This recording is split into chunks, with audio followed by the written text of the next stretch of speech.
closing in British Columbia in just over 2 minutes, which will add another 44, British Columbia and the Yukon, another 44 polls to our count, and which will mean that all polls are closed right across the country. That happens at 10 p.m. Eastern, 343 seats, remember, because there has been a map that has been redistributed. 172 is the magic number to get you to a majority government, but we are not able to get anywhere near calling any of those things yet because results are still coming in, and Adrian has some. Boy, you're not kidding about them coming in fast, Rosie. I told you. All right, let's look at some important ridings that we've been talking about all night. Let's start with Peterborough, because this has always been a riding to watch. Historically, a bellwether, bucked the trend in 2021 when Michelle Ferrari, a popular TV anchor, won. But look at that lead. 430 for Emma Harrison, the small business, with just 308 polls reporting. The Liberals will hang on to that one. Let's look at the next one here. This is important. Newmarket Aurora. Okay, so this was the second slimmest margin of victory for the Liberals in the GTA in 2021. But look at what is happening. Sandra Kobena, lead of 227, just two of 212's polls reporting. But that is on trend, certainly for what the Conservatives want to see. They poured a lot into that riding. One last one to look at. This is important. This is Niagara Falls, Niagara-on-the-Lake. So this has gone back and forth a little bit between the Liberal and the Conservative this evening. Only 3 of 202 polls reporting, just a lead of 8. But this is a riding that's been Conservative for the last 25 years. It's definitely smaller in redistribution. The Liberals were hoping that would help them out. Rosie?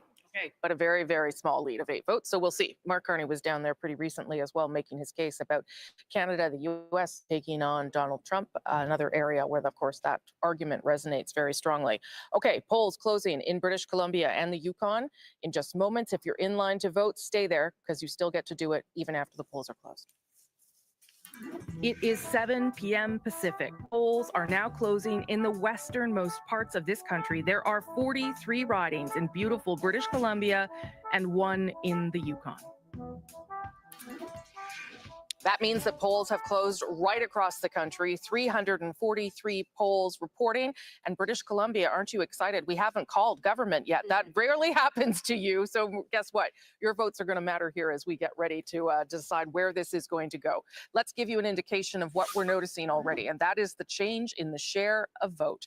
Liberals taking off now at this stage, well over 50%, and the Conservatives at 38.8, which, to be clear, is a very good score for Conservatives on any other normal election. But this election has been unusual, and you could see the NDP and the Bloc not performing where they normally would be. That, too, has been the story of this election. Let me show you now what seat change looks like. Okay. Let's go through this. Liberals seem to be at this stage leading or elected in 17 seats. Conservatives down 5, Bloc down 11. That would be a devastating amount of losses for the Bloc Québécois in Quebec. NDP down 1. Of course, that is going to change as British Columbia starts to report. But remember, that number to keep in your head here about whether we can get to a majority government is for the Liberals to gain 18 seats. They are 1 away right now in our projections, not everything confirmed, but they are tracking towards that at this hour, and a lot of it coming at the expense of the Bloc Québécois. Let's go now to Catherine Collins. Yeah, let's try to look a little bit closer at what that story is, the Liberals and the Bloc Québécois. Let's start with looking a bit at the big picture in the province of Quebec. The seat change, the Liberals up 14 seats. The Bloc down 11, the Conservatives losing 3 seats in Quebec. But again, these are still relatively early numbers. Let's dig into some of what we're seeing in the province. Here is a riding that folks are going to remember the name of, La Salle, Émard, Verdun. That consequential by-election in the fall. This, it's on the island of Montreal. This is part of the Liberal Chateau Fort, right, of Fortress. And yet the Bloc Québécois, Louis-Philippe Sauvé, a former Bloc Québécois staffer, won in that by-election. Now the Liberals have something of a star candidate in Claude Gay, former president of IBM Canada. Right now, with 2 polls reporting, he's in the lead by almost 300 votes. Let's move over to Shefford, where again, the Bloc Québécois incumbent, Andréane LaRouche, in second, and in the lead, the Liberal candidate, Félix Dion. I believe he's a councillor in Granby. And finally, Rimouski, Alexander Reiford, again, a name that would be known well in that area, the former director of the Métis Gardens in the area, English Gardens, and the Bloc Québécois incumbent, Maxime Blanchet-Jonca, in second. So all, again, Rosie, Yeah. you know, these are only some of the polls that are coming Early. in, Yeah. but interesting to see how those numbers are shaking. Yeah, Métis Gardens also just a lovely Beautiful. place. Yeah, we could just do ads of places to vacation. Chantal, I want to get your take before I get some more results, because if this holds and the Bloc is trending or looking projected to lose as many as 11 seats, that's pretty devastating. The Bloc itself believed it could lose 10 to 15 seats. Of course, that wasn't the hope, No. but this is the best beginning of night For the Liberals. the Liberals in Quebec You are that right. I have seen in decades. How many decades?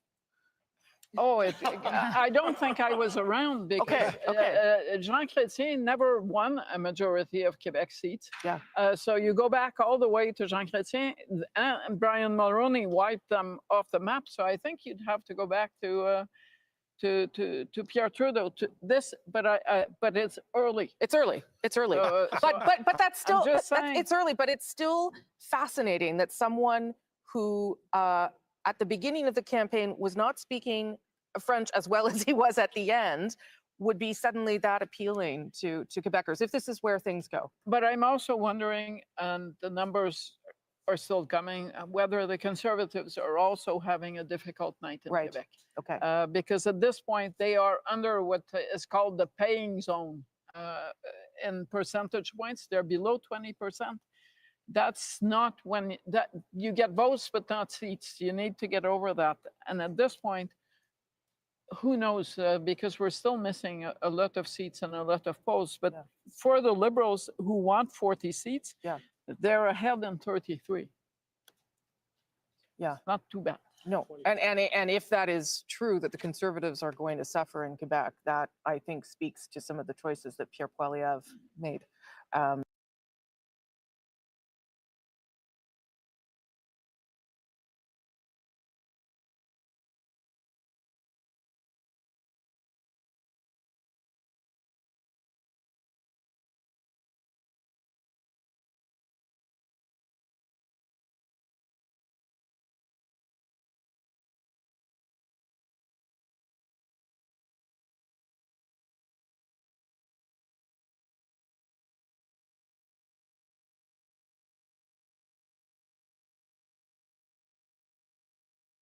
I don't think when he became the candidate, he expected to be possible that he could go to Ottawa. We'll see what happens in Winnipeg Centre as the evening unfolds. Let's go now to Winnipeg West and see what's happening there. And Marty Morantz, the Conservative incumbent, is in a lead, not a huge lead. Doug Elson has been the MP here before. This is the third time, I think, these two very well-known politicians, and Doug Elson, also an ER doc, so well-known for that as well, are facing off in Winnipeg West. So another one we're going to be looking at very closely. And in Winnipeg North, no surprise to see Kevin Lamoureux, the incumbent, in the lead. But I'll tell you what is interesting is that if you look at the percentages last time around, the NDP was in second place with 28% of the vote. Their support right now has plummeted to 8%, and almost all of that has been picked up, and this is early, I know, not by the Liberals, but by the Conservatives. Right. So just kind of interesting. That's we would expect Kevin Lamoureux to prevail in that riding. I mean, we'll see what happens. Yes. But it's fascinating to me to see the change in support between the NDP and the Conservatives. Yeah, Kevin Lamoureux, hugely popular in that riding. So we'll see whether that continues. Just want to tell you that the Liberals continue to do well here tonight, but also want to tell you that there are 85 ridings where it is very close still. And so we might well be in for a long night as we get through all of these results and track towards being able to project a government. Catherine Cullen. We're going to go back to Nova Scotia for just one riding, Rosie, one that we knew was going to be a real scrap tonight, but we've got a projected elected in South Shore, St. Margaret's. Let's take a look.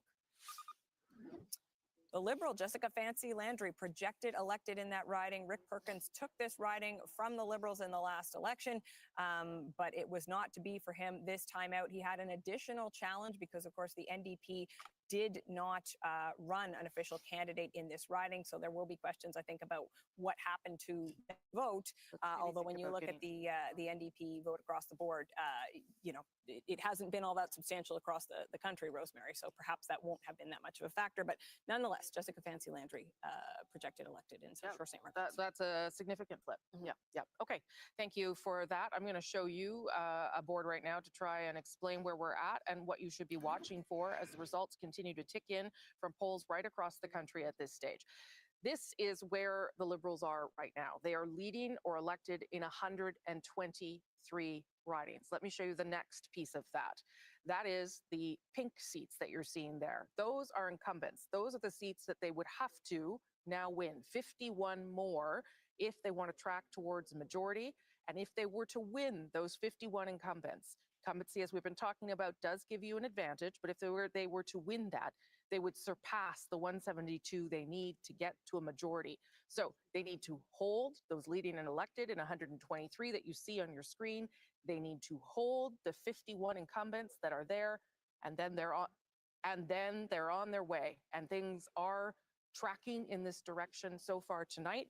But again, many close races, and we're watching some of those. And I think David Cochrane wants to talk to us now. Yeah, so just to give you an idea of how close this is, when we were talking about Atlantic Canada earlier, it was 22-10, right? 22 Liberals, 10 Conservative.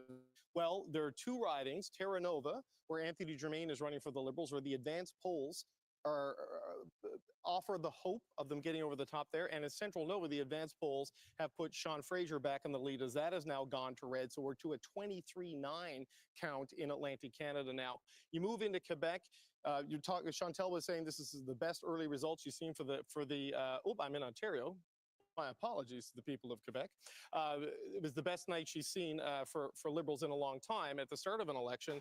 Well, look at this, what we're still waiting for. You know, Rosie was saying the Liberals are up seats. We still don't have a lot of seats in from the island of Montreal where the Liberals are going to be strong, and in some of these battlegrounds on the South Shore in particular, where the Liberals and the Bloc are in a fight that really could determine whether the Liberals can get to this majority government that the polls have been suggesting was available for them in this election. And it's a similar situation in Ontario. We're starting to get things populated. You're seeing a lot more red getting there in the GTA, but still not out into sort of the Halton region and the Peel region. We're still waiting on a lot of seats there. And when you go into southwestern Ontario, look, we are seeing red in Windsor, red in London, and we're still waiting on some of southwestern Ontario where Liberals are hoping to gain. I'll show you one last thing before I send it back to Rosie, and that's in Manitoba. Because the urban centers are where the Liberals are this majority is going to live and die tonight. There's only two ridings in from Winnipeg, so still a lot to come in the big cities of Canada. Rosie? Thank you very much for that, David Cochrane. And some news for all of you. Canada, get ready. Our CBC News decision desk is ready to make a call.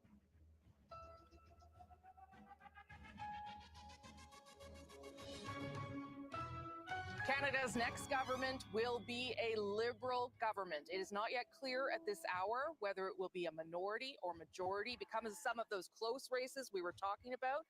This marks a fourth Liberal mandate, very rare in Canadian politics. But the Liberal Party, led by Mark Carney, has pulled it off, a stunning reversal, a Liberal comeback with a first-time politician as leader. You're looking live there at the Liberal Party headquarters right now.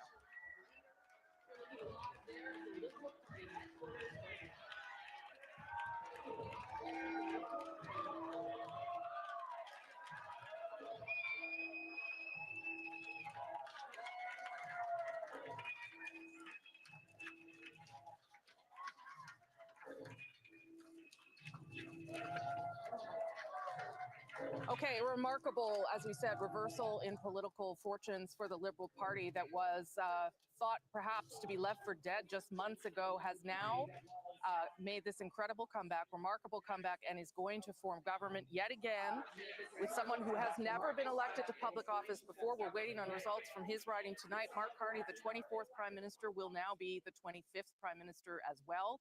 Let me show you how it happened.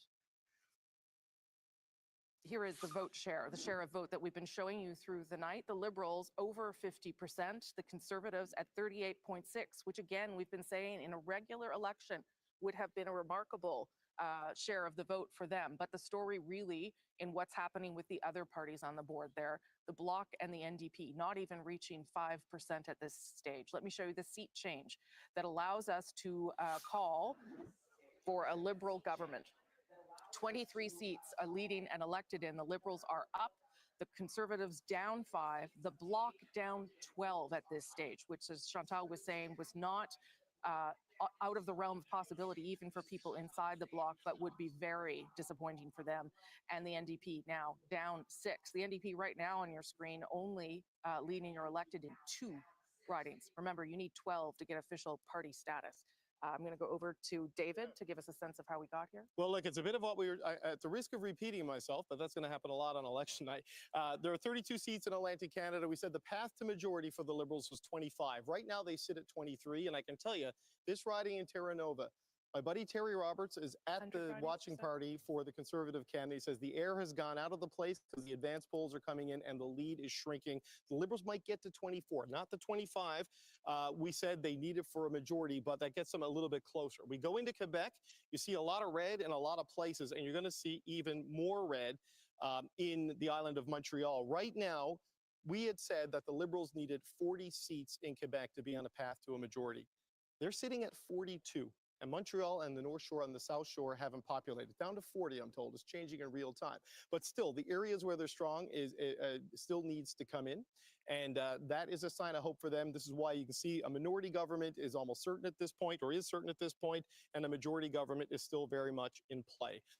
Let's go into Ontario and let's go to that key fortress, one of the 4 big pillars for the Liberal governments that have been elected since 2015. You still see a tremendous amount of red, certainly in the city of Toronto and in the areas around it, punctuated with a little bit of blue right now.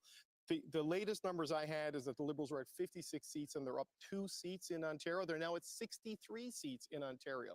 We had said they needed to be at 80, so they're tracking towards that because a lot of these seats that will fill in over the course of the night, history and polling tells us that these will go Liberal.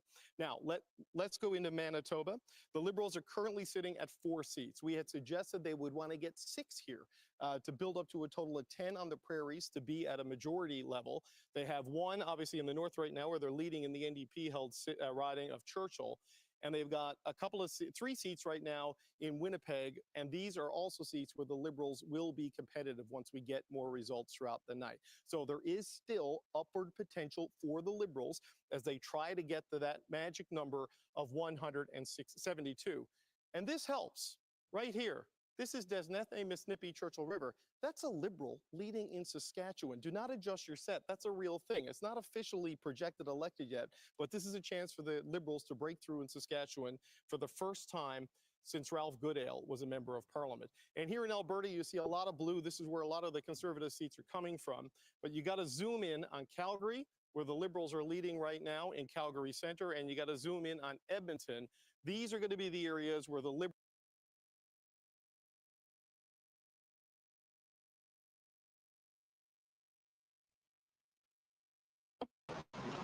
Assalamualaikum, Iqbal bhai. Walaikum assalam, Bodrul. Sorry, I took a little more time than I expected. No, that's fine. We also started a little late. I see. Okay, no problem. And hello, assalamu alaikum to everyone. Yes, thank you for joining. So it looks like liberals are doing well. Like it's leading. Oh yeah, that's predicted. So, what you are looking forward to for tonight? Well, I'm targeting like around 187 to 89 for Liberal. Wow, that's from my estimate that this is kind of in a higher side of the spectrum. Yeah, I mean they need 172 for majority anyway, so Yes. they should be more than 172, and they will be. That's I see that the I signs. don't hear anything from your. Yeah. Can you hear me? Yeah, so Or- they will. I mean, they're already 136. So the prediction was 42 to 43% liberal and 38% conservative, but there will be more. I wouldn't be surprised if it is around 45%. 45% liberal. Right. Yeah. I think,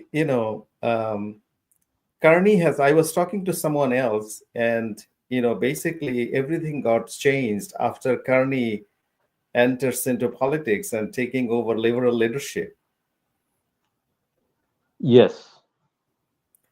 Yeah, I mean, of course, like he is a qualified person, and he kind of provided guidance to many leaders in the past, and also many countries.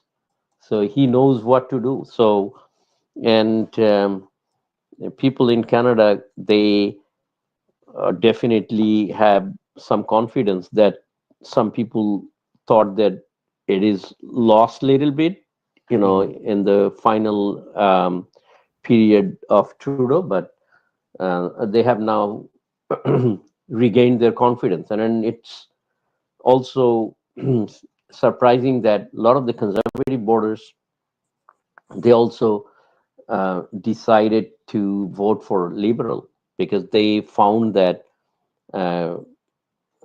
with regard to the economy of the country, Carney will do better, and he has some positive intuition, intention, and also some plan. So that will work together to bring the country to a stage. And then it's a difficult stage for the country because we're in a war with United States. It's a war of economy. Yeah.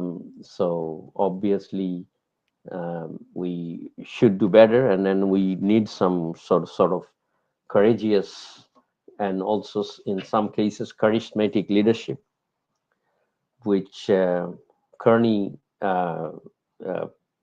demonstrated by this time after he took his leadership, and he demonstrated that he can do that, because like in comparison to the other leaders, his understanding ability is better. So he understands what's the problem, so he can bring the solution easily. Absolutely. Understanding the problem is important. Absolutely. And I think one of the factors which Canadians really, sort of moved, if you like, is the Trump factor, as you said very well. The Canada has been a sort of a trusted allies for the last centuries, and then that trust is broken, and so we need a leader who can navigate through this relationship and basically protect the interest of the Canadians and Canadian economy overall, and also align with the global leaders so that the Trump effect, the protectionist effect, can be neutralized. So I think in that considerations, Canadians are considering a very strong leadership, and I think Canadians found that sort of trust and confidence on Mr. Carney, and it looks like your prediction is, we are moving forward to your prediction, which is Liberal now 142 versus 105. So they are excelling towards the majority, looks like. No, of course, they will. They will definitely cross 172. And my prediction is they will get around 189, and I would not be surprised if they exceed 190. So, like, today is the day for a liberal for sure. And you rightfully said that, at this particular moment, the Canadians are depending on on a leader who would come to power, who will lead the country to balance the economy, and also, like, this kind of war of tariff, tax, and everything. And Kearney, he has that capability because he dealt with all these things before. He knows how to tackle these things. Right. He knows how to bring discussions on the table, so you can come up with a win-win solution. Because all Trump wanted to just do some bargaining. That's what his intention was. And like, this negotiation is only possible if you understand the economy, if you understand what exactly you need to do. So hopefully Kearney will do that, and Canadian have got tremendous faith on him, and today's vote will reflect that thing. And that's why I'm saying, like, 190. I will not be surprised if they get 190. Yeah. And I think, my expectation was that, I was expecting, even this morning, I was talking to my son. And so they are from different generation. They're, understanding that, sort of the way they see the world is different than us, And basically, we were talking about this election, talking about, issues around us, and, but we were not that optimistic about liberal. We knew that liberal will, they will be front runner for sure, but we were not quite sure that whether they will get the majority or not. But you are right. It all depends on how liberal performs, especially in Quebec and Ontario. And if we talk about Ontario, it's all about GTA, how the GTA, Greater Toronto Area, performs. We have noticed some tough competition and tight races in some of the ridings, but and it doesn't look like that. Conservatives were able to demonstrate in the results for some reasons. Oh yeah, I mean, like, there are multiple factors impacting this election. Basically, one of them is the quality of the leader. And then commitment-wise, the young generation and, like, pro-people, voters, they're like prone to vote for NDP. And my son, he's a diehard NDP supporter, and like, he knew that NDP would not be in power, but like, he thinks that NDP should do good because they're doing some good things, like, for example, the healthcare and all these things. And then also some other pro-people initiative they've already brought into table. And then if Liberal can be in power, and they are always in good term with Liberals, and hopefully they will do better, in future. They can implement some of their agendas. But in I'm also curious to see how that equation will move ahead this time, because last time they had to depend on NDP. Liberal had to depend on NDP, but in this time they have they're going to be majority. But still, Liberal has some mandates. Those are very much aligned with those of NDP. So I think this is going to be good. Good for the Canadians, and like in Alberta, which is a province for the Conservatives. Right. I heard that some of the constituency, they are even looking forward to getting a Liberal candidate there. I mean, winner there.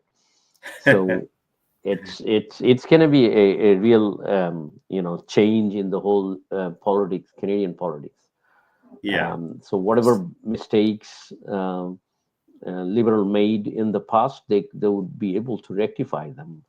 And if they have taken notes of all these mistakes, and I'm sure they did, and let's hope for the best. And then I'm pretty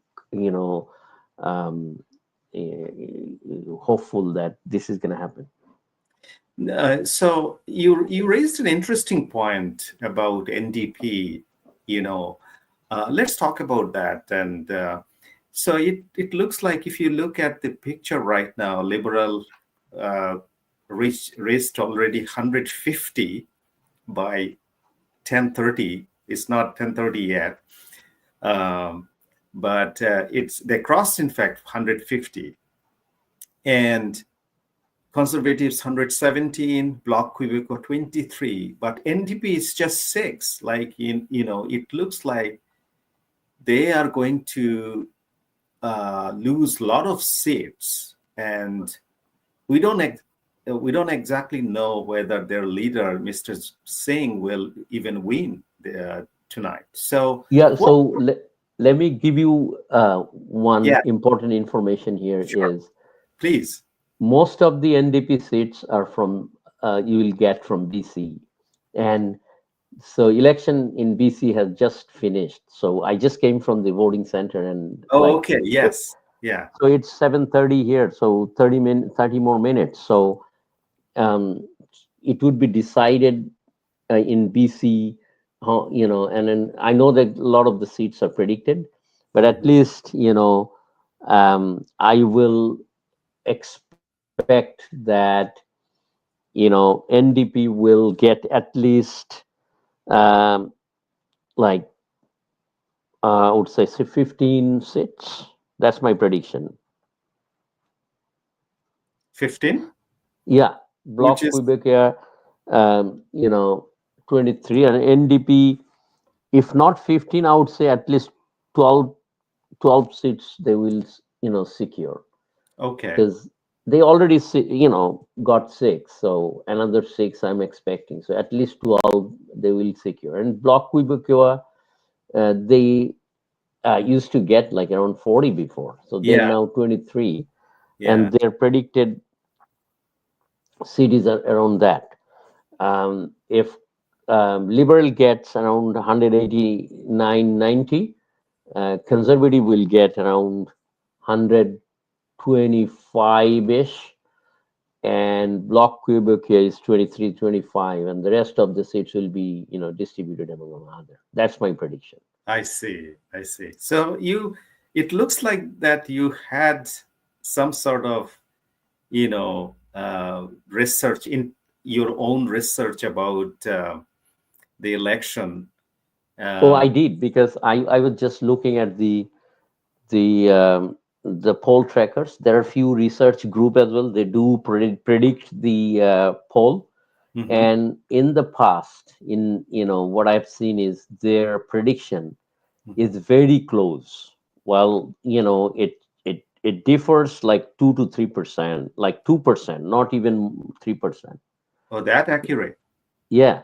So my prediction from a research like it based on different criteria basically. So my prediction is 189 to 90. I mean, I'm that close. It is touching 190. So in that case, conservative would be around 100, 20, 21, Mhm. maybe 25, not more than that. I see. So let's talk about, some of the races you are watching very closely. For example, for my case, my own riding, which is Mississauga Erin Mills, where it's a sort of a liberal safe seat. Our MP Ikra Khalid, she has been I think she has been running this leading this riding for the last three times. So this is her fourth times. So I think this is for her is a safe seat. But what happened over the last few weeks, what I have seen, a lot of campaign, a lot of push from the conservatives. There are a lot of, the campaign, door knocking. I see that because nowadays all candidates, all political parties are very smart. They spend a lot of money through Facebook and other online platforms. I see a lot of ads, online ads, coming to my sort of profile, especially from Facebook, from conservatives. Some of the ads are quite negative, but so I was observing that there has been a lot of money spent in by the conservatives. So I'm following a couple of races. One is, of course, in one of the ridings in Scarborough, where I think he's the only Bangladeshi origin, Bangladeshi Canadian, is basically competing from two major parties. He is representing, I think, Conservative Party. And last time I have seen the results, it's not very positive. So he is lagging a lot. So it doesn't look like he will be able to pull that out. But I'm just wondering, are you following any close riding which you are interested in? Well, yeah, I mean, obviously, I'm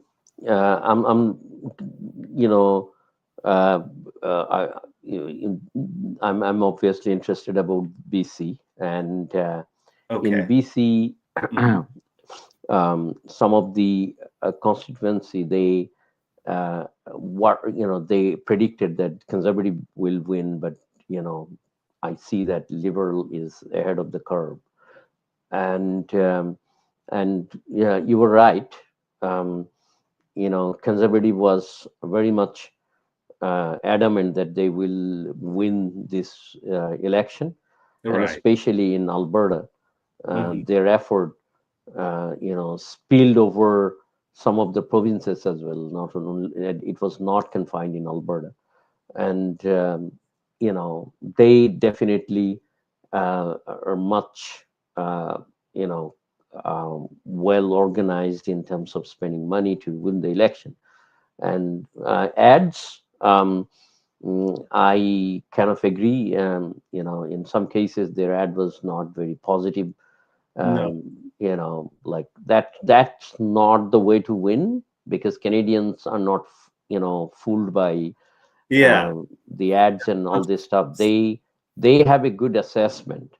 Like, for example, like when Trudeau, although he was a very smart leader and he was doing good, but there are some commitments that he couldn't fulfill, then Canadians became disappointed, and at that point some people, they lost their hope, and that was very much timely, and nobody could be blamed for that, because this sort of assessment is done in when the time for vote comes. In Mhm. Canada, they make a very well thought judgment in voting their candidates. Every single vote, I would say, is cast by well thought consideration. So in BC, like I would say, there were some constituency. I don't see the individual results here yet, but what I can say that at least 4 or 5 constituency, and if they're like in Ontario as well, in BC, the remote constituencies have bigger catchment area, the coverage area, like the closer to you are to the urban areas, the constituencies become smaller. And it is obvious that like it depends on the population as well. So people, as I said, the decision making is very vital at this point, and then Canadians are not like fooled by other any ads or any like any other activities that you can basically do during campaign to make them full. They're very alert. So I'm positive that if this happens in some constituencies, and they will make a good decision, and that's happening. And I see that in some constituencies where the liberal conservative was predicted to win, but they're doing better now. You see in these, he is presenting the Greater Vancouver. Can you put sound a little bit? Then we can. Sure, absolutely. Let's. So they're at 155 right now at this point in time. There's still upside growth there for them. You can see a path to the delta of 17 that they need, and it might actually include Delta, which is a seat they hold on the Lower Mainland. Yeah. Okay, so let me tell you part of the reason why that is there too. Was there a joke there that I missed that I was supposed to? I was talking about deltas and deltas, Oh, like okay, sort of sorry. thing. Don't worry, I got a lot of people talking to me. That was a funny one. Thank you. Sure. There are 47 ridings still where the vote is under 100. So that gives you a sense of why we are still holding off in determining what kind of government this is. But as David rightly points out, it is still possible, and we'll show you more about that in a moment. And just because I have a lot of good colleagues who heard me, the only other prime minister to hold a seat in the Ottawa area was John A. Macdonald. So Mark Carney becomes number 2. Ian, over to you. So interesting things happening in British Columbia in terms of the vote. And let's look at the vote change so far in the province of British Columbia. And you see both the Conservatives and the Liberals up. Liberals up by 15 percentage points. And who is down? Well, no surprise. The NDP, almost 16 percentage points. And in some of the ridings, you can see the impact of that. Let's take a look at Kelowna. Kelowna is really interesting because if you look at what happened to the NDP support there, at least as of right now, it was 18% in 2021. It's down to 2.7%. And it seems to be going to both the Conservatives and the Liberals. The Liberals right now in the lead, the incumbent in second place. Let's take a look at Okanagan Lake West, South Kelowna. There, the NDP support has gone from 18.9 percentage points to 5.5. Now, super early, but still interesting to note and to keep an eye on. And now Richmond East Steveston, this is another riding that kind of shows what's happened to the NDP support. It's gone from 19% in 2021 to 3.7%. Both the Liberals and Conservatives up. It looks like the Conservatives in Richmond East Steveston might be benefiting more from that drop in NDP support than the Liberals are. But throughout British Columbia. We said this hours ago. I mean, maybe it was yesterday. I'm not sure. But anyway, hours ago. We haven't been here since yesterday. Yeah, Yeah, I know. Anyway, what would happen to NDP support? Would it drop? It seems to be doing that Yeah. in British Columbia and in a province where the Liberals and Conservatives are so competitive in so many ridings. Who will benefit the most from that? Still very much in flux, but they both seem to be benefiting. Yeah, you're right.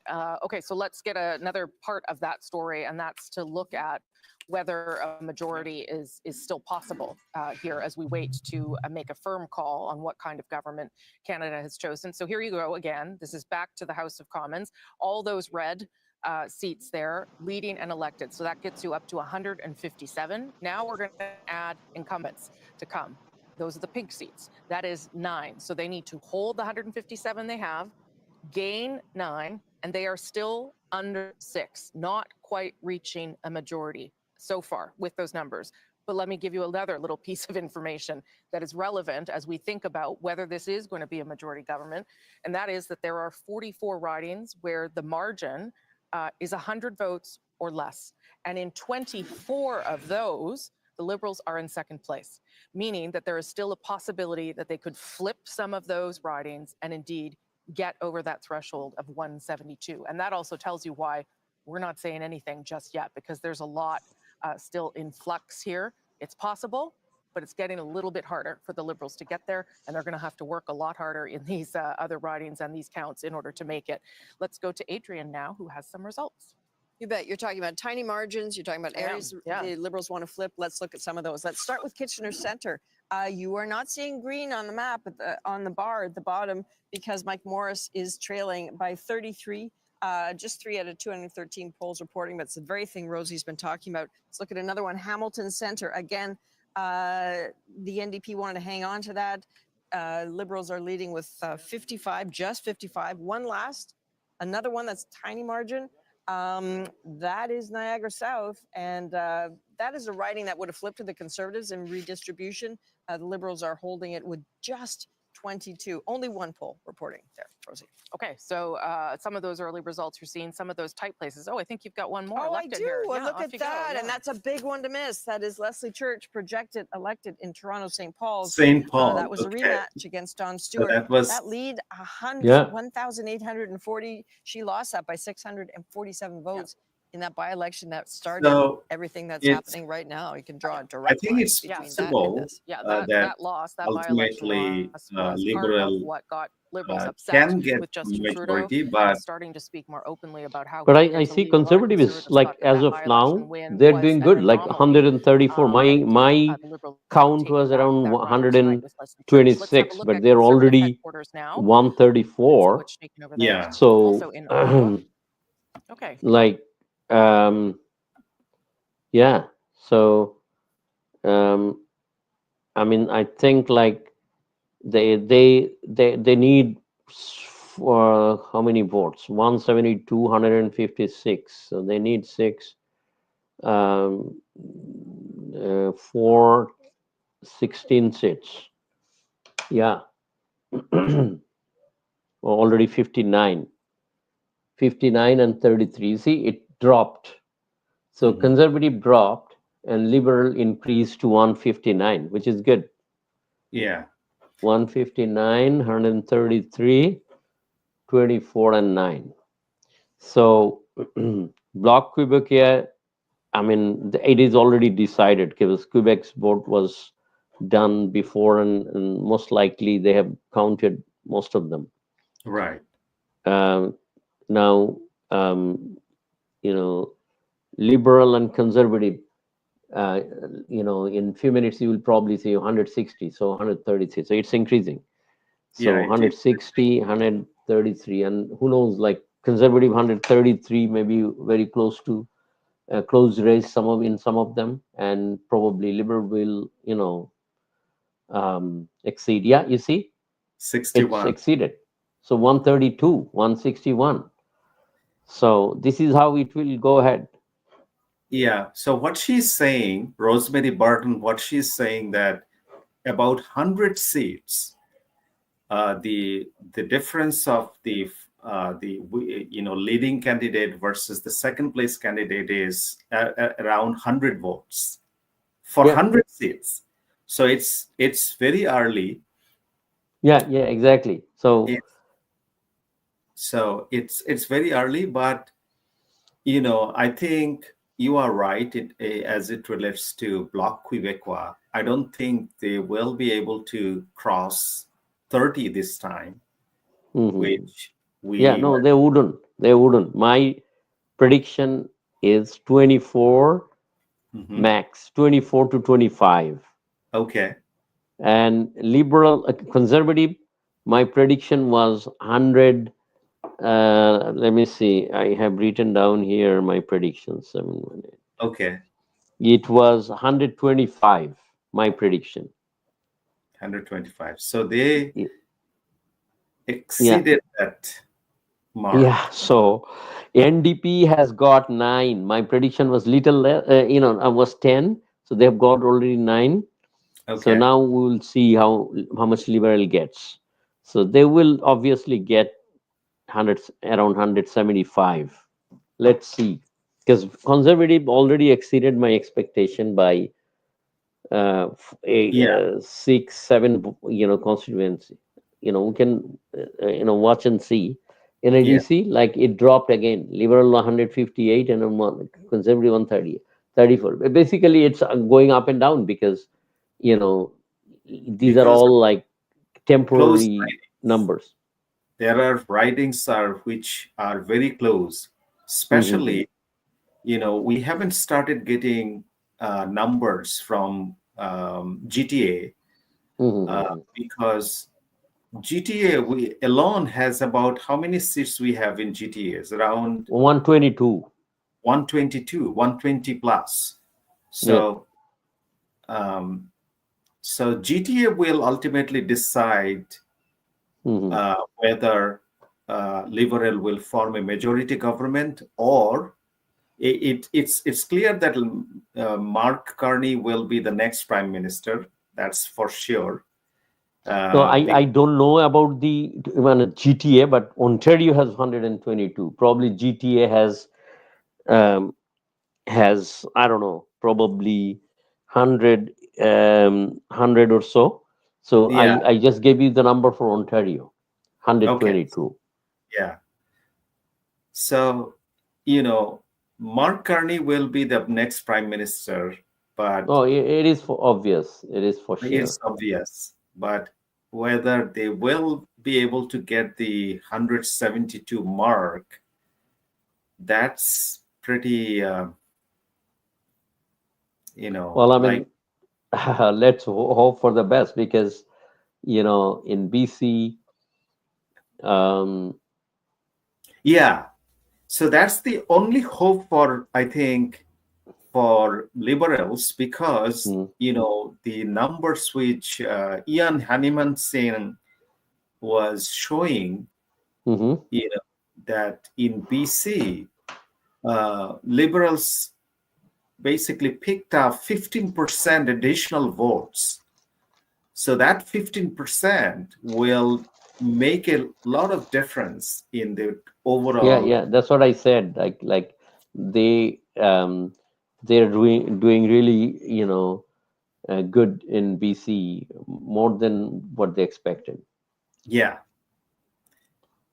So I think we are heading towards your numbers. Like NDP is already 10, Liberal is 162. So you never know. Like they Yeah. might ultimately Liberal might be able to pull the a majority government. I think, Dr. Via, what is really important for Canada over the next 5 years is a stable government. A government which is not really relied on, a sort of minority government is not really Canada needs right now. Canada needs a stable majority government with the leadership of Mr. Carney, and navigate through this water. We are basically, in a tough water from the south and we have, issues around inflation. We have issues around unemployment. We have issues around, the trades and tariffs and so on. So basically a stable majority government will be able to stabilize this country, in the Yeah, long run. that's very important at this point, and we definitely need a stable government, and hopefully, if Liberal gets majority, they will obviously form a stable government this time. There were some internal dynamics within Liberal Party, Yes. and I believe Kearney would be able to stabilize that, and he probably got the main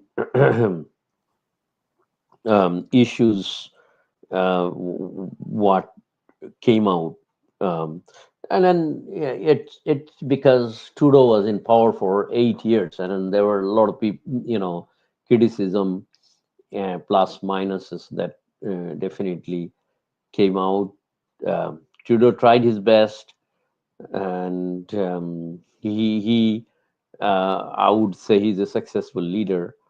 Last almost 10 years, he did a good job, and Yeah.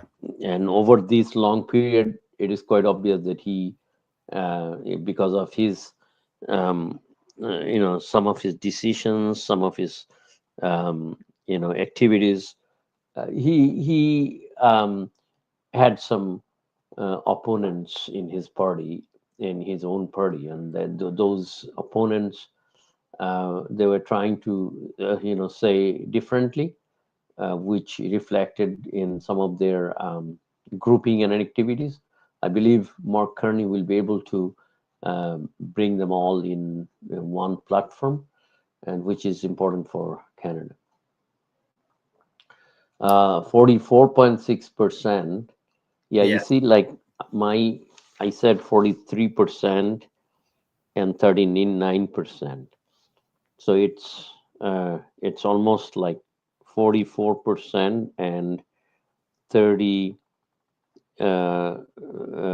like 9. 39. They're 40%, 44 and 40%. Yeah. In a ballpark. So yeah, conservative, like they did well, I would say. My calculation said they will get 126 seats, but they got already, looks like if they stays as it is, then they did well. I don't think they will stay at that level. Who knows? Let's see. Yeah. 44.5 and 40%. Bloc Québécois, they're okay, because my prediction was 24, and they're 25. NDP, my prediction was 12. Yeah. They are close to Yeah, that. yeah. So I'm very, very close to that. Yeah. So let's talk about Mr. Kearney, because ultimately, everybody, and you are absolutely right. I agree with you what you said about Mr. Justin Trudeau. He had all good intentions. He wanted to lead Canada from front. He made mistakes, but overall, he wanted to have a sort of inclusive government, and pro-public policies. Like, to me, I think people got a little bit frustrated about some of his policies, which basically contributed the inflation. When people started getting the hits about high cost of living, high prices of groceries, affordable housing. Affordability has been a challenge for Mr. Trudeau. And I think the reason he basically sort of got a little bit backtracked or back foot basically for the price and the inflation, like cost of living, affordability, housing, gas price, for example. But Mr. Carney basically started things changing. And whatever result right now we see that liberals leading the count, and that is due to the Mr. Carney. Obviously.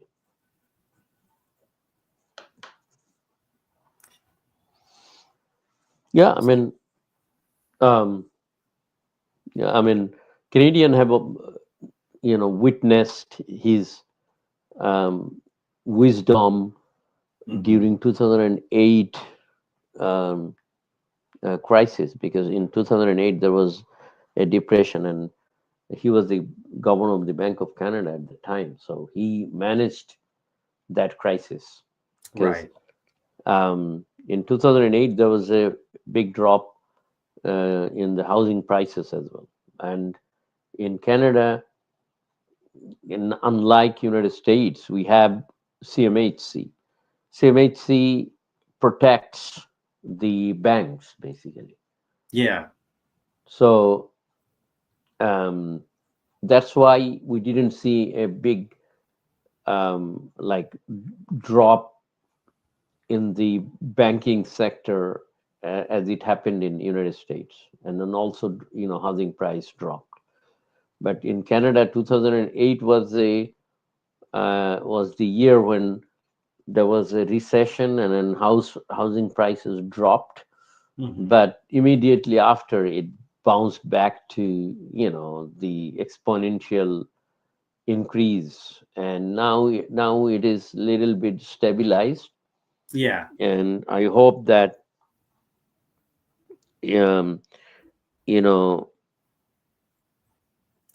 liberal government and especially Carney would be able to stabilize the housing market. We'll come back to your point. I think they are talking about GTA. Let's okay, take a let's look. see. Yeah. We're the most worried about.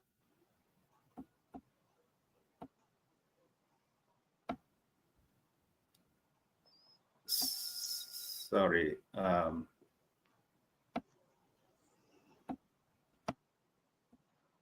Dropping would help the Ford It's a Big Deal event is on.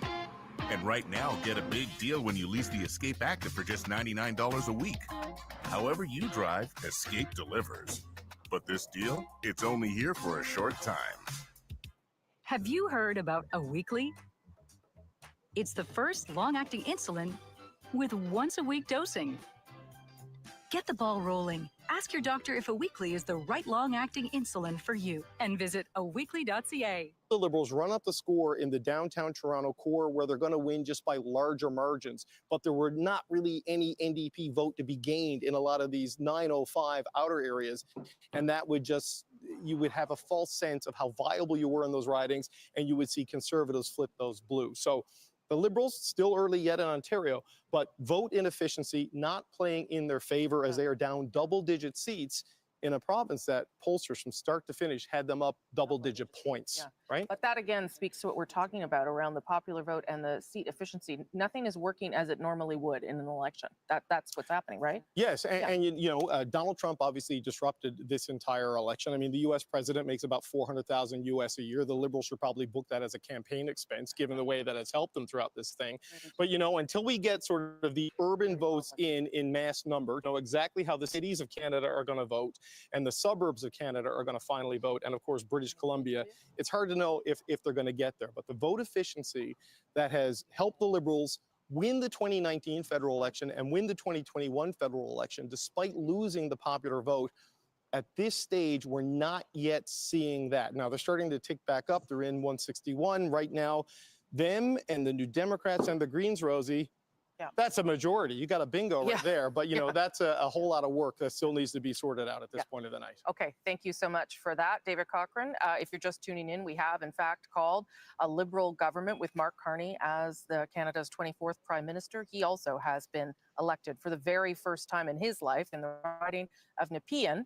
We are waiting to see whether it's a minority or a majority. So we're going to go to Adrian now, who's got some projected results, maybe that will help us get there. Indeed. So we're looking at a projected elected, the only one that is a flip in Ontario so far. That is Toronto St. Paul's with Leslie Church. Again, the only projected elected flip for the Liberals so far in Ontario. Wouldn't it be interesting to talk to Leslie Church? Well, why don't we do that? Let's talk to Eli Glasner, who is in Toronto St. Paul's with Leslie Church. Hello, Eli. Yeah, Adrian, so we are here in our room crammed with volunteers, and here she is, Leslie Church. Congratulations. I want to know from you that very close loss to Dawn Stewart back in June, and then to pick up the campaign and start again. How was it different when you started knocking on doors for now a second time? Well, the difference was really Trump and Mark Carney. Donald Trump, I think, has really set the stakes for this election in a way that people understood at the doors. And the change of leadership, Mark Carney came in as a fresh, new, experienced leader for the Liberal Party, and I think people were looking for that too. So that really changed the playing field. And also it was more time to do the outreach that we needed to hear from people heading into a general election as opposed to a by-election. And I think that was really important. So I'm deeply, deeply grateful for the result tonight. You lost in the by-election to the Conservative Dawn Stewart, a small margin of votes of just over 600. Now here you are. How are you feeling this evening? I feel very good. I feel so grateful for the trust that the community of St. Paul's has put in me. I'm so grateful for the team. We've had just people coming out in this election in ways that I've never seen before, getting involved because of what's at stake. And so I really hope to continue that engagement as we go forward. I understand people were coming to your campaign manager when he was out putting out signs, something like 4 times the amount of requests for signs. So there really was, this time as opposed to the by-election, a bit of a... So it looks like we are going to get a sort of a minority government. Like the way things are shaping up, it's gonna be liberal minority government, and with a little bit better position than what Mr. Trudeau had. But one of the things which I think Mr. Carney will be better off, because you have Bloc and NDP. These are the two. So I think now the question is whether Liberal will be able to get 162 or 63, something like that, so that they don't have to rely on, a number of parties to stay in power. I think, if their number drops down to 160, then we will see sort of the similar sort of pattern which we have been seeing over the last several years. So I'm really looking forward to sort of 165, but it doesn't look like Liberal will get 165. What do you think? No, I think they will because it's still like moving ahead. And as I said, a lot of these constituents in BC, Yeah, they're very not close. they're not there yet. So 100, I'm counting 157, 146. Like I'm just trying to see how much is not even in the prediction. 10 and 2. So 36, 146, 36, 22, 8, 184, 157, 9, 339. Okay, so four of them are not yet in the sin. The total is 339 only. So there are 343 seats. So the total that you can get from here is only 339. So we can. I see that conservative is doing better. Yeah. But I don't think that will be, because the situation may change drastically once few results will come. And I'm hoping for that. Yeah. And 56, 47. Well, I mean, yeah, I understand that, there are some tight race going on. Yeah. So we are looking, what we are seeing right now. Yeah, so this is Langley Township and Fraser Heights area. Liberal is, ahead of the curve. Like it's leading by 66 votes. So, yeah, I understand, like below 100, but there are some constituency like 100, difference of 100 is a big difference. In here, like difference is not that much, like 94 and 81, with 5 votes different. 13, lead by 13, not 5. Yeah, 13 votes. A big deal. So, Vancouver Kingsway. Yeah, I don't know. I mean, like maybe if you if it looks like you are more realistic than me, I may be a little biased, but if you think the way it shows now, like conservative is doing good. Like I didn't imagine they will do so good. 148, 156, almost close. Yeah, it's almost close. So we have total 143 seats. So yeah. I think we have most of the seats are here now. 25, 10, 30, 36, 149 and 36, 3, 5, 7, 8, 189 and 183, 155. No, four seats are still to be displayed. So they have 139 still now. Sorry, 339. Yeah, I see that Quebec. I think Liberal has done relatively well in Quebec. Yeah. If you see the results, these are. Yeah, and then also you think, like, you see that, like, the difference of vote, like if you have to rely on the, this is a bad system, not very democratic. Like, there is a difference of 5,000 here, almost 4,000 something. But there are places where probably 3 or 4 lead, or 9 lead, or 100 lead, and someone is getting elected. Right. So total popular vote, this is this reflection of popular vote, 43.5%. Looks like conservatives are picking up very well. Yeah, I don't know. I mean, let's see. It's 155, 149 now. Yeah. So it's like, if the result stays like this, that's not a very good news. Yeah, I mean, I wouldn't hope for this, but who knows? Yeah. 11. So you see, like, NDP has got 11 seats.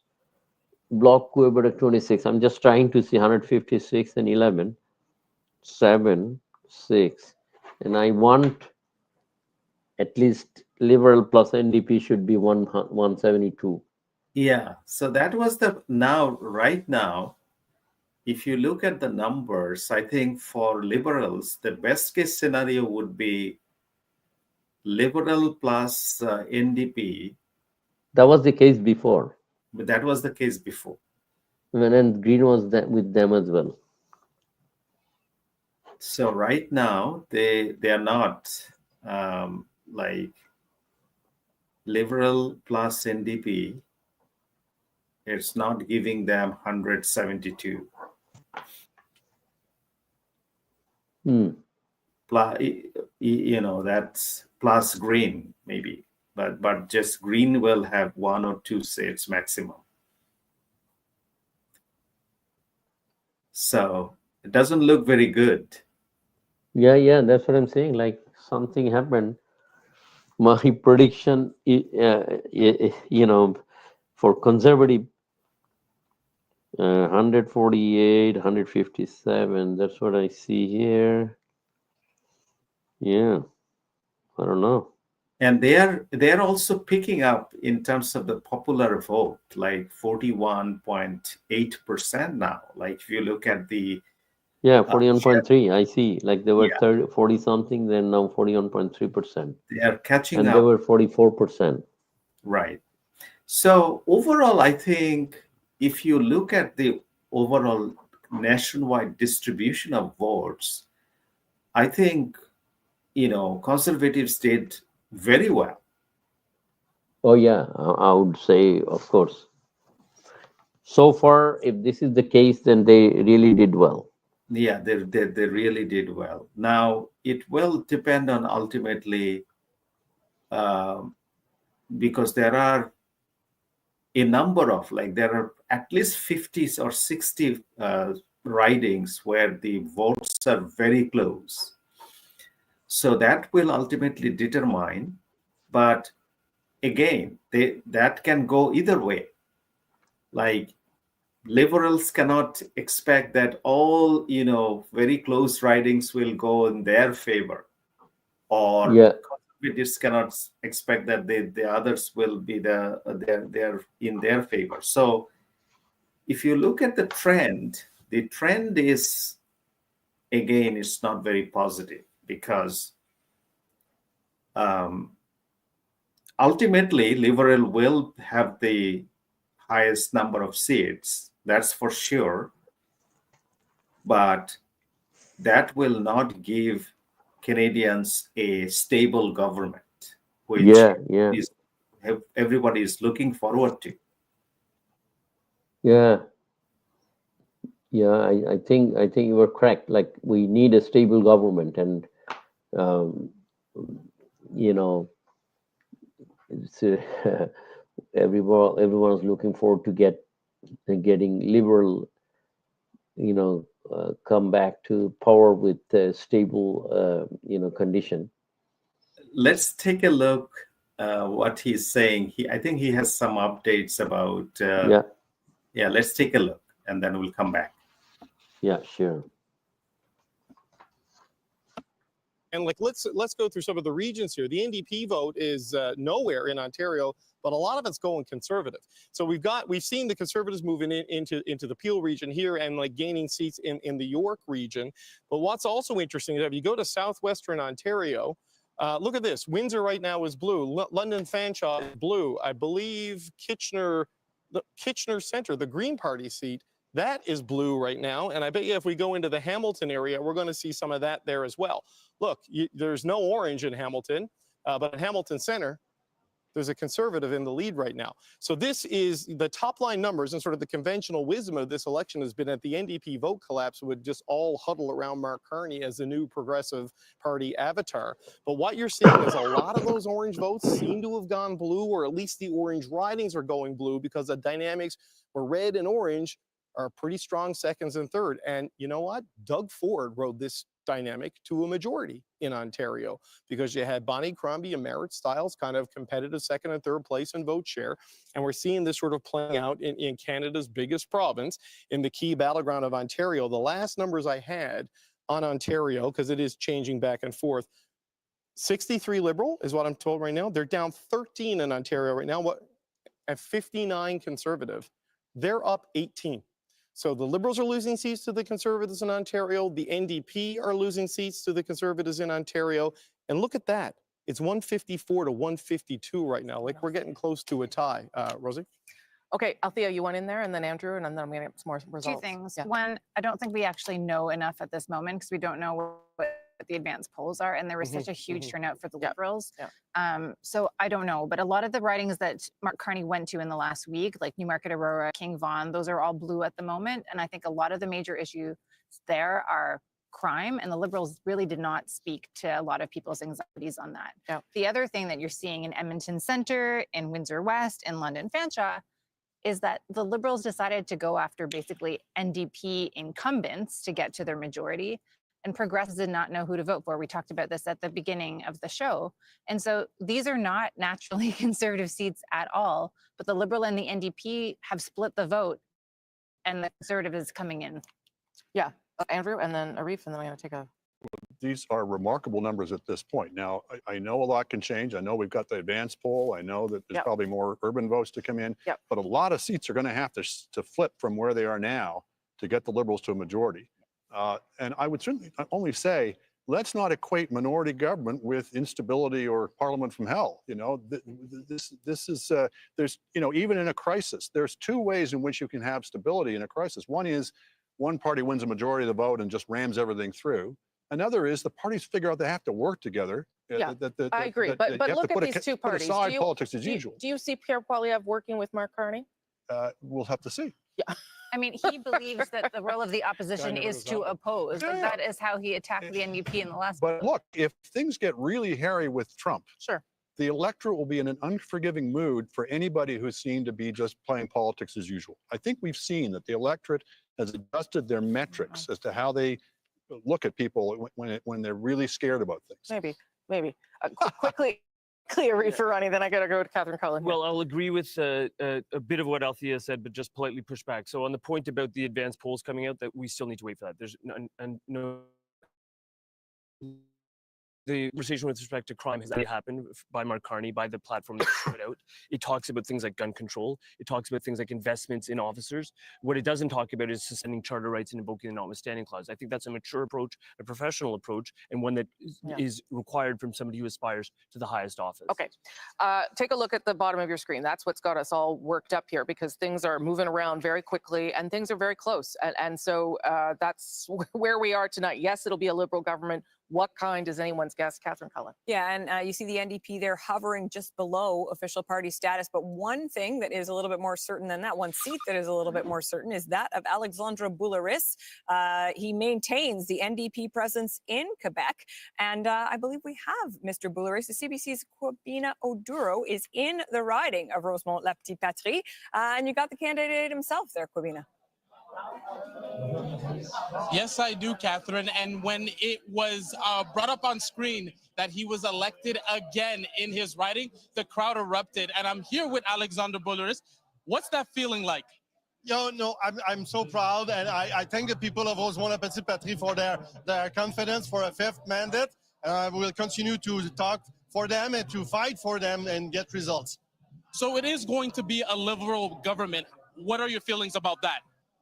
At least it's not a conservative government, and we showed in the past that we can negotiate with the Liberals and get concrete results for Quebecers like dental care. So we will continue that kind of work in Ottawa. It's not going to be easy, but I don't know what will be the end of of this evening. It's quite exciting.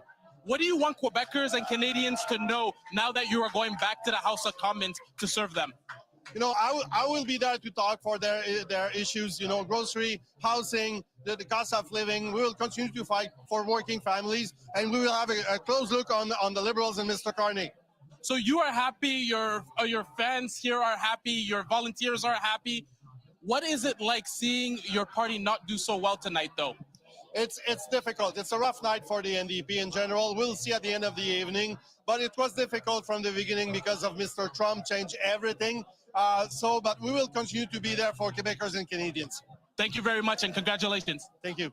Back to you, Catherine. Thank you very much for that, Kwabena, the CBC's Kwabena Oduro in Rosemont-la-Petite-Patrie. And I will note, Rosemary, I believe as of right now, Mr. Boulouris is the only actually projected elected NDP candidate in the country. There are obviously a number of races where they're leading, but that's the only one the CBC's decision desk has said is a go. Okay, so again, at the bottom of your screen there, 156 to 149, but those numbers keep bouncing around back and forth, and that's because we still have so many ridings where we do not have a projected elected, and that's what's going to happen until we get things a little more solidified. As David was pointing out, some of the numbers in Ontario may shift a bit still, with advanced polls being counted and what have you. So we might be in for a long evening here.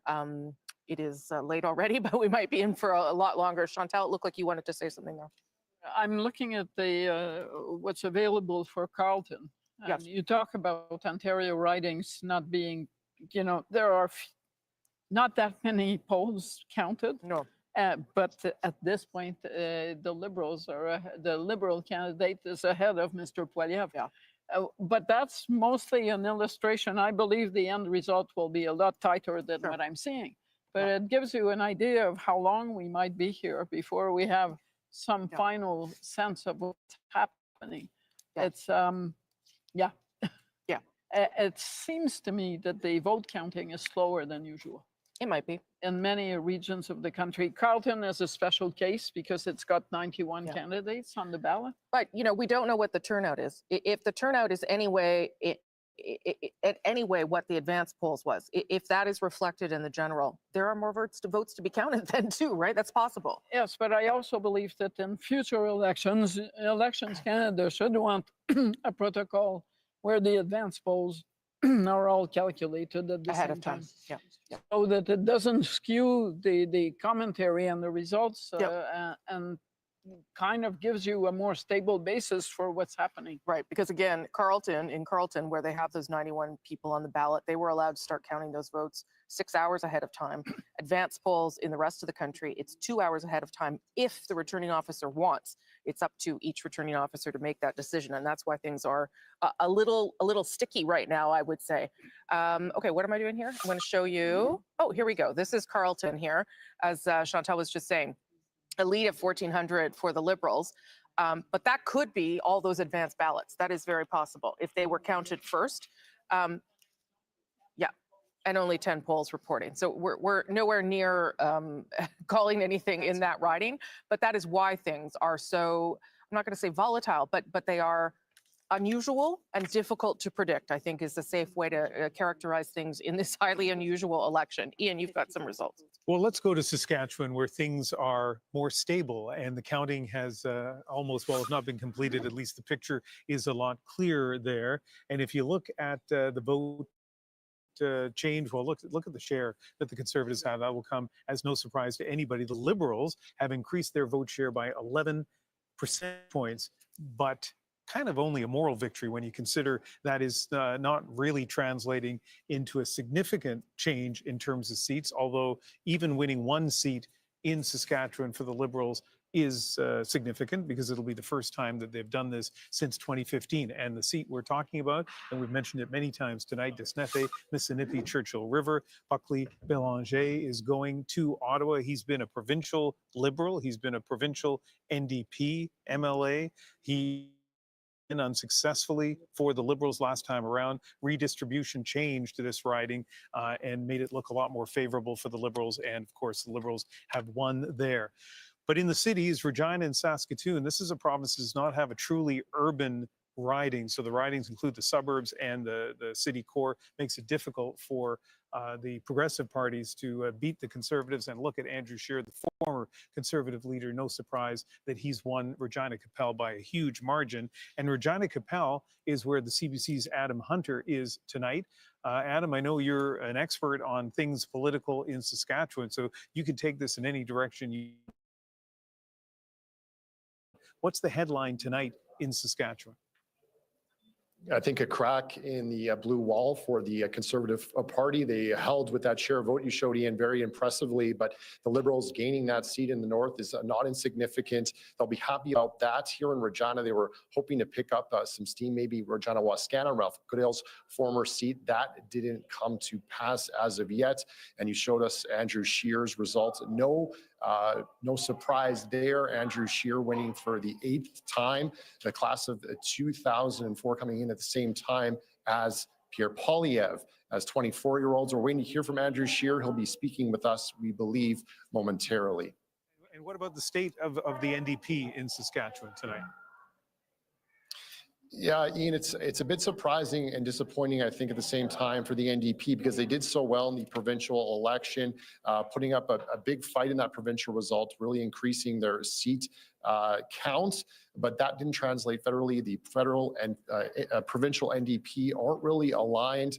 And that showed, I think, tonight in the results, that 13% drop in the share of the vote for the NDP, very significant. And the Liberals picking up a lot of second places across the province, which is a surprise here in Saskatchewan. All right, Adam Hunter, thank you very much for giving us the lay of the land in Saskatchewan. Rosemary. Okay, thanks for that, Ian. Let me show you what's going on at the bottom of your screen there.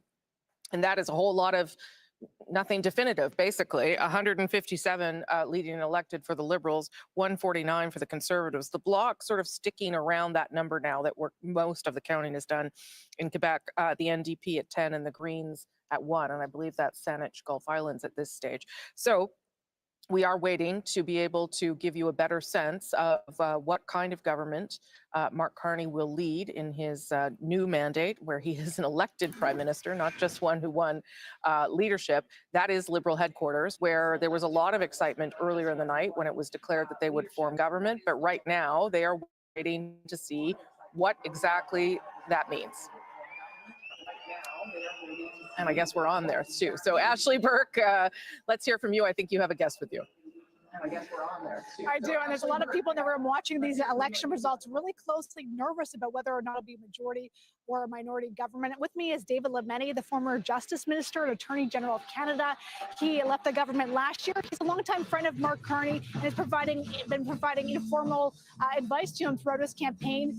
Mr. Lametti, can you just talk about how you're feeling seeing the results come in, especially a projection for the first seat in Saskatchewan? Look, I'm really happy that Mark Carney will continue to be Prime Minister of Canada. I think that's critical. I'm really happy that in the riding I used to represent, Claude Gay has won that riding back for the Liberal Party. And I'm glad that Buckley Bélanger has won a seat in Saskatchewan. I think that's critically important for the government's credibility to be able to have support in all regions of the country. So I'm really pleased about that. Obviously, there are a lot of close races that we would want to see the end of. Hopefully our numbers will go up a little bit when the advanced polls come in Ontario and other places. But look, if you had asked me in December if these numbers were possible, I would have said no. With Mark Carney in place, we've got these numbers, we've got government, we can serve Canadians, we can stand up to Mr. Trump. There's so much we can do that we couldn't do last December. Right now, do you still think the Liberals can win a majority tonight? Well, there are a lot of tight races left. A lot of really tight races in Ontario. We'll see more tight races in British Columbia. We still have to wait and see the advanced polls. So let's see what happens. We know we're going to get government. let's hope that that government is a strong one.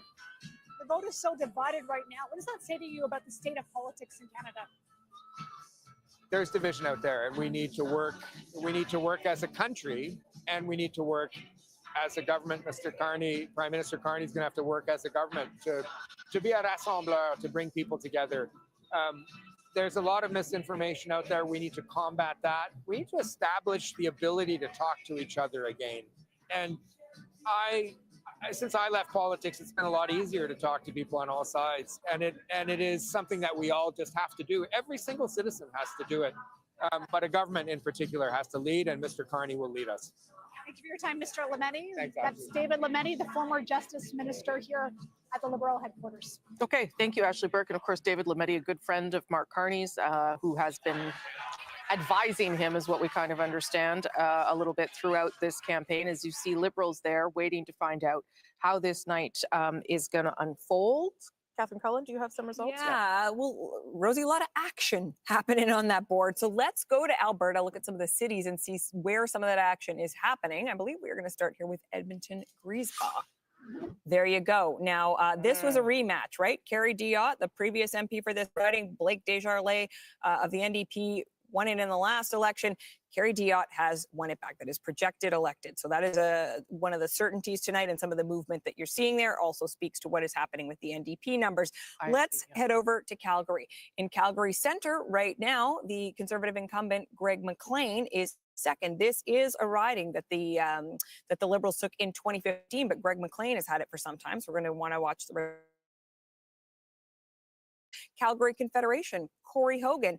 If you're a political nerd, like some of the people in this room, cough, cough, you might know Corey Hogan from his podcast, The Strategists.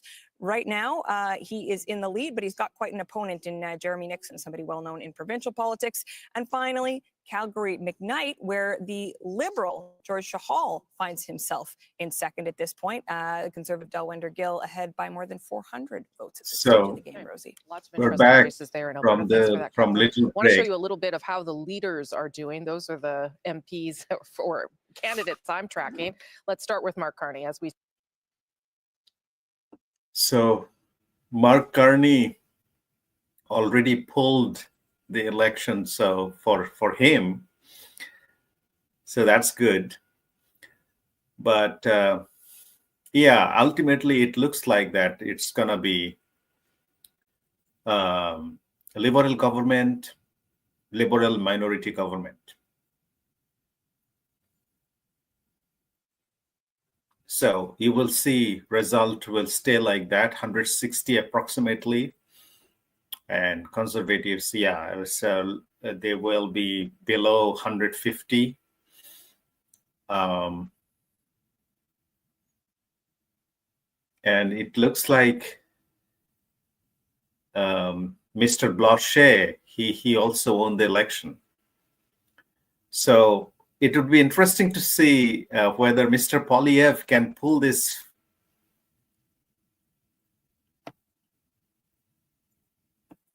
You are mute.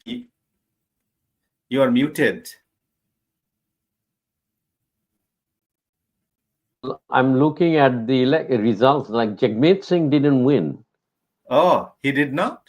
Yeah, Wade Cheng, just he's from his riding. Like, you know, just a few minutes ago, the results you saw, Liberal in his riding, well ahead of him.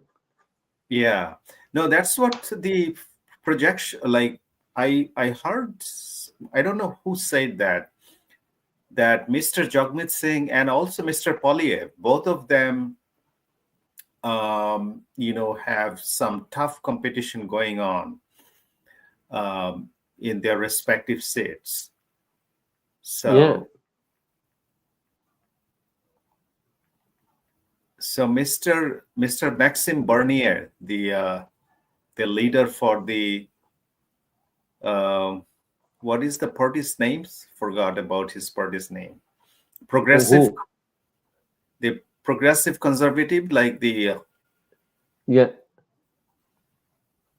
yeah, he did not win. Yeah. So yeah, it looks like ultimately you will see, Liberal now 161, but ultimately we Now will I'm just see. thinking if Jagmeet doesn't win, then the whole equation will be a little different. Now Liberal is 162 and 9, which is just, and with Green they can form the party. 162, 9, and 1. Yeah. They can just form the government. Yeah, that's the best case scenario right now. Yes, even 163, 9, 73, 92. Yeah, 72. Whoa. So this is 163, 9. Without Green, they can even form the party with NDP.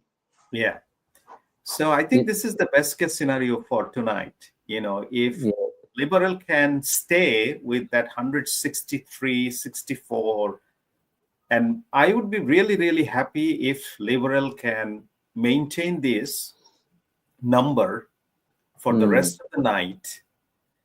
And then NDP basically remains about 10. And I think the Mr. Carney will be able to form a sort of a relatively stable government. Yeah, exactly. That's my wish for Liberal to 163 at least, and NDP 9, or even 10. Then it would be like a good situation for Liberal. And we can expect a projection that there will be minority government pretty soon. Yeah. Government would not be majority. Yes. Yeah, there will not be, Liberal will not be majority for sure. They will be minority government, and I think so. Chrystia Freeland won. That's good. Yeah. She pulled that, and with a huge majority, like in the lead is over 8,000. That's good. So it looks like she is very charged up with the result.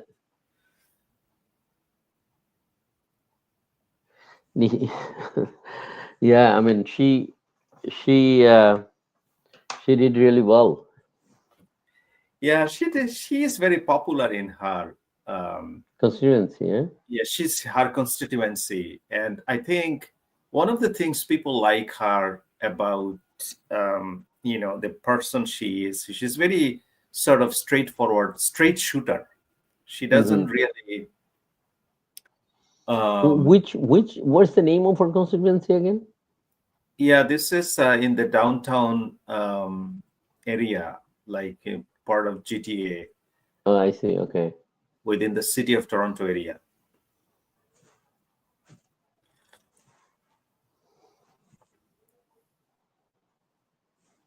So maybe let's take a listen what she says, because please.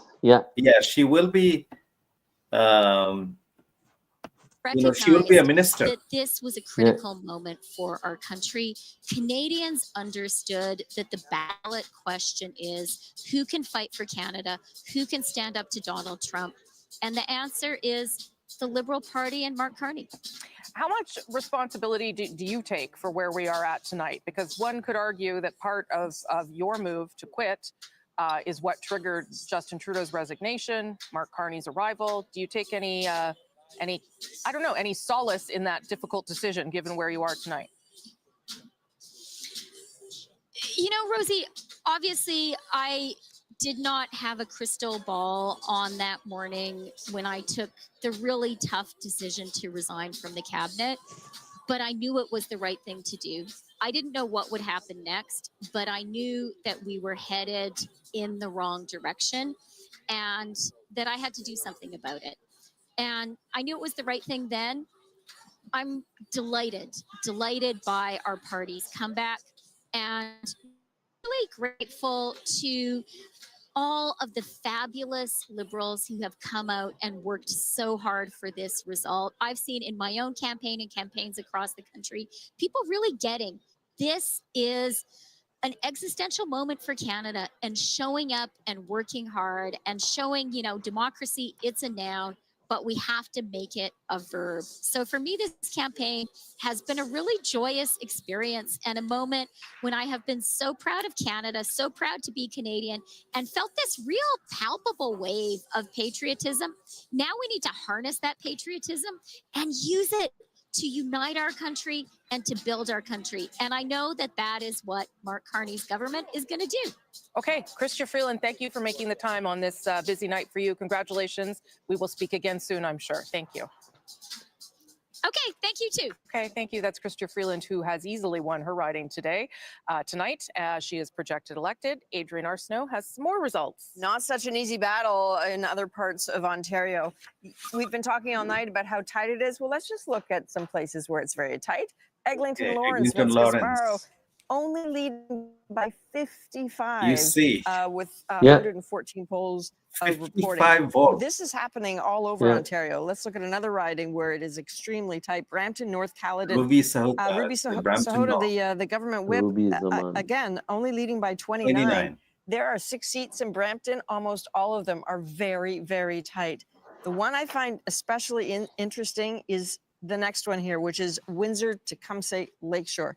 Now it's 325 votes. This was initially thought that it might be a Liberal NDP toss-up, but look at what is happening. And if the numbers don't tell you a story, let's look at this next graph, which shows how tight it has been there all night long. This is the vote share in Windsor, Tecumseh, Lakeshore. Look at that line between the Liberals and the Conservatives. This is the story that is playing out in many, many ridings across Ontario, potentially across the country. That is why the number keeps bouncing the way it does at the bottom of your screen, Rosie. Okay, yeah, it sure does. It's moving around an awful lot, but right now tracking a little more heavily for the Liberals. Remember, a majority government, 172. The Liberals right now projected are elected in 164. Let me show you what the vote share looks like right across the country. Adrienne showed you that one particular riding. Look at that. 42.6 for the Liberals, 41.7 for the Conservatives. That is how close things are. And again, the second part of that story is as you go down your screen and you see what's happened to the Bloc and the NDP at just 5%, which is undoubtedly a devastating outcome for them. They are not yet right at official party status. Not sure whether they will get there. That is the number 12 that you have to watch for. But again, lots of things still fluid and in flux. And Ian's going to tell us a little bit about some of that. Let's take a look at Vancouver Island. This has been a fortress. Your favorite subject. For the NDP. Yeah. People wondered what would happen to their seats. And you can see here that right now, the NDP is trailing in 4 of the ridings that they hold on Vancouver Island, and both the Liberals and the Conservatives are taking the lead there. None of these, though, are projected elected. But let's take a look, first of all, at Victoria. Will Greaves, University of Victoria professor, has pretty well doubled the vote share for the Conservatives in a riding which for a long time has been held by the NDP. I talked to another professor at UVic who said that Professor Greaves got the nomination back when it didn't look like there was really any of the Liberals winning. Well, now next year, he's not going to teach any students. He's going to be heading to Ottawa. Esquimalt Saanich Suk. Stephanie McLean has gone from being a cabinet minister in the Rachel Notley NDP government in Alberta to displacing the NDP candidate here. This is Randall Garrison's old riding. So, of course, he was an analyst with us earlier tonight. Obviously, the incumbent not running again, but Maya Tate, Mayor Suk, was seen as a star candidate. And you can see she is in 3rd place. Let's take a look at Nanaimo Ladysmith, another place where the NDP support has plummeted. And Tamara Cronus is a lawyer. But on her website, it says you might find her bartending at the Legion, sport shooting, or playing bridge. So a lawyer with a bit of a twist. That's kind of interesting. And yeah, huge lead going on in Nanaimo Ladysmith. Let's look at North Island, Powell River. This is a riding that I think some Conservatives thought they would win easily. And this is a riding that so far the NDP candidate, who is not the incumbent, has managed to hold on to more or less the share that the NDP had last time around, but still Conservatives in the lead by just over 500 votes, Rosemary. Okay, thank you for that, Ian. I'm going to show a couple of boards myself now to explain a little bit more of the story we're seeing tonight. This is sort of what we call a party summary board, how they're doing right across the country at this stage in the evening. So you can see their vote share 5.5% overall. But look at those numbers on the right, on the far right of your screen. Those numbers down. The NDP is down in every region of the country. And let me show you where some of that has gone by showing you this next board.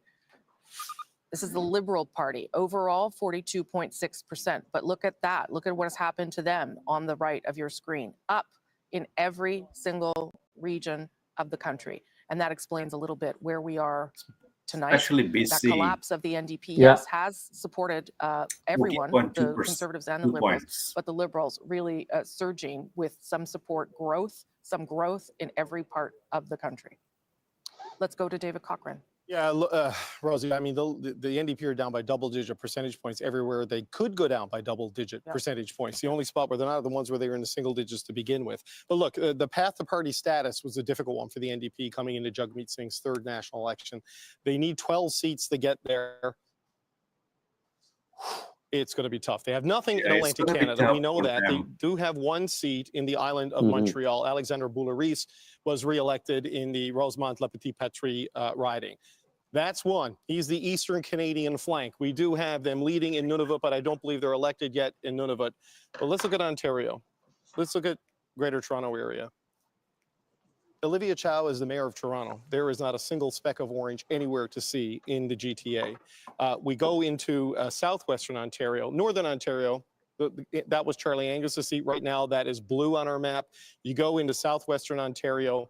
There was an NDP seat in Windsor. Right now it is blue. There was one in London. Right now it is blue. You go further east into Hamilton. There was an NDP seat. Right now it is blue.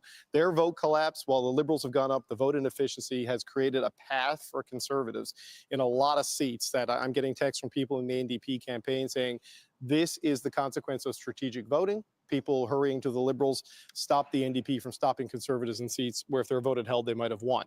Either way, they have two seats basically in the north and all of Eastern Canada. You get into Manitoba, you go into Winnipeg.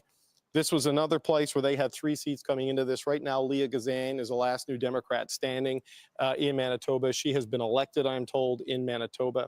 In Saskatchewan, they are nowhere at this point in time. You go into Alberta, you go to Edmonton. We already reported earlier, Blake Desjardins had lost his riding of Edmonton-Griesbach. Heather McPherson is leading right now in Edmonton-Strathcona. So that means, really, obviously, no growth potential here. No growth potential here. It all comes down to British Columbia. This is where the core of the NDP caucus was. They had 13 seats in the last parliament from British Columbia. Ian talked about what's happening on Vancouver Island. Well, you know, this is going to be tight. It's already one of the orange seats is flipped blue as the counting goes back and forth. You know, I have described Vancouver Island as the Narnia of Canadian politics. You got green, red, blue, and orange. Nowhere else in the country does that happen, but it's playing out here on Vancouver Island. But you have Liberals in Victoria leading right now for the first time since David Anderson was a member of Parliament in the Chrétien years. But look, this is where it really comes down to right now. Is the Lower Mainland in Greater Vancouver. There were 5 NDP seats in Vancouver, including the leader, Jagmeet Singh. He's trailing right now. The others are close. Don Davies in Vancouver Kingsway. The last update I had on that was less than 300 votes. So these are the areas where the NDP needs to come back, Rosie, if they're going to get to the 12 seats. But the arse is out of their vote. It's up to Vancouver to put it back in there. And I don't know if they have enough time and enough ground game to get it done at this stage of the night. Okay, thank you for that, David. We can, though, elect another leader. Let's show you that. Elizabeth May has won her riding of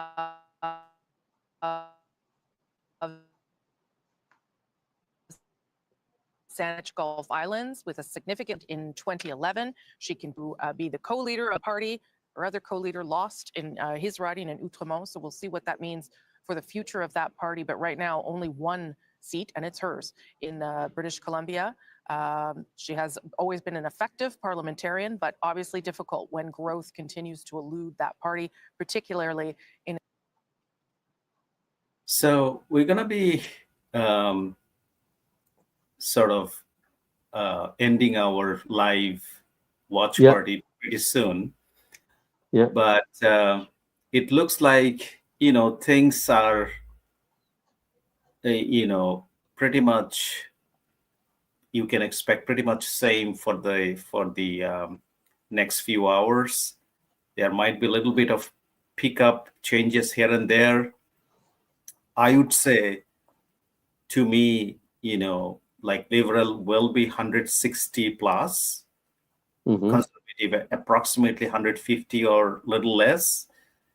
And that will be basically the situation. And ultimately, we will see a sort of a projection that the Liberal minority government. Any sort of last comment or word before we close our live? Well, I mean, I would be little optimistic here, and I would say, like, if Liberals hang around like 160, 263, and then I saw that there is a drop in NDP number, and it was 9, it was 10, and then it was 9, and then now it's 8. Yeah. So I'm just thinking, like, if Liberal could hang around 60, 163, and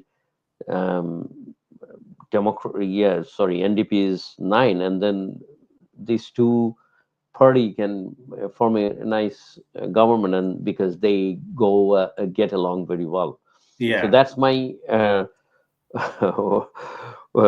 expectation, and I will look forward to seeing that at the very end, and let's see what happens. Yeah. No, I Yeah. think I'm with you. I am aligned with you as well. All we want, like we are not sort of like the politics is not the sort of priority for us.